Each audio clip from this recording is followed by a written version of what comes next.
X11 IP 1. Pembahasan kronologi dan hasil konferensi meja bundar.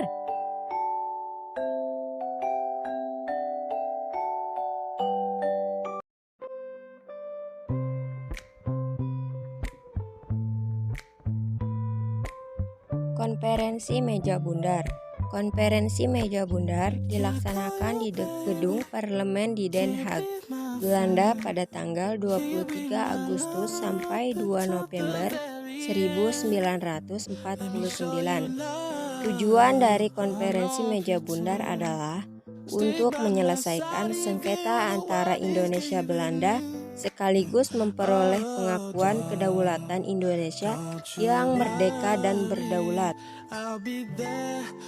Pada tanggal 4 Agustus 1949, pemerintah Republik Indonesia menyusun dan membentuk delegasi untuk menghindari konferensi meja bundar. Perwakilan Indonesia pada konferensi meja bundar diketuai oleh Muhammad Hatta. Konferensi meja bundar dihadiri oleh perwakilan Republik Indonesia Belanda dan BIVO Bijeenkomst voor Federal Overleg yang mewakili beberapa negara yang diciptakan oleh Belanda di Indonesia. Peserta yang menghadiri konferensi meja bundar antara lain sebagai berikut. Sebelum konferensi meja bundar dilaksanakan, sudah ada jalur diplomasi yang dilakukan antara Indonesia dan Belanda. Antara lain perundingannya yaitu Perundingan Linggarjati, Perjanjian Renville, dan Perjanjian Romroyen. Dalam prosesnya jalannya konferensi meja bundar, tentu saja ada beberapa masalah dalam perundingannya. Berikut masalah yang terjadi saat berjalannya proses konferensi meja bundar.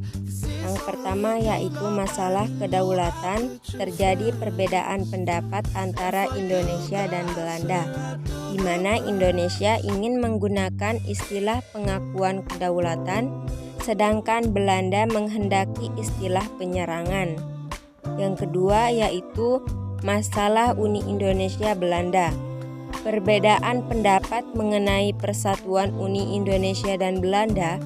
Indonesia menginginkan hanya ada kerjasama tanpa organisasi di dalamnya, sedangkan Belanda menginginkan kerjasama yang lebih dan adanya organisasi di dalamnya. Yang ketiga, masalah utang. Indonesia berpendapat bahwa Indonesia akan mengakui hutang Hindia Belanda sampai penyerahan kekuasaan dari Jepang, sedangkan Belanda menganggap Indonesia harus menanggung semua hutang Belanda. Hasil dari konferensi meja bundar. Yang pertama yaitu Belanda mengakui RIS sebagai negara yang merdeka dan berdaulat. Yang kedua, pengakuan kedaulatan dilakukan selambat-lambatnya tanggal 30 Desember 1949. 3. Masalah Irian Barat akan diadakan perundingan lagi dalam waktu 1 tahun setelah pengakuan kedaulatan RIS. Yang keempat, antara RIS dan Kerajaan Belanda akan diadakan hubungan Uni Indonesia Belanda yang dikepalai Raja Belanda. Yang kelima yaitu kapal-kapal perang Belanda akan ditarik dari Indonesia dengan catatan beberapa korvet akan diserahkan kepada RIS. Yang keenam, tentara kerajaan Belanda selekas mungkin ditarik mundur, sedangkan tentara kerajaan Hindia Belanda atau disebut dengan KNIL akan dibubarkan dengan catatan bahwa para anggotanya yang diperlukan akan dimasukkan dalam kesatuan TNI.